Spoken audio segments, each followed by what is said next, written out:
بسم الله الرحمن الرحيم.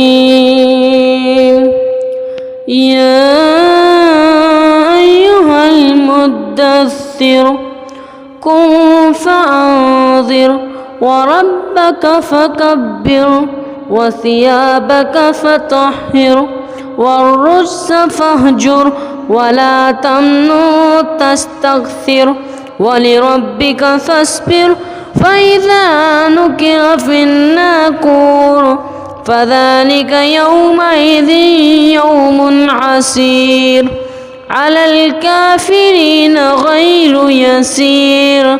ذرني ومن خلقت وحيدا وجعلت له مالا ممدودا وبنين شهودا ومهدت له تمهيدا ثم يطمع أن أزيد كلا إنه كان لآياتنا عنيدا.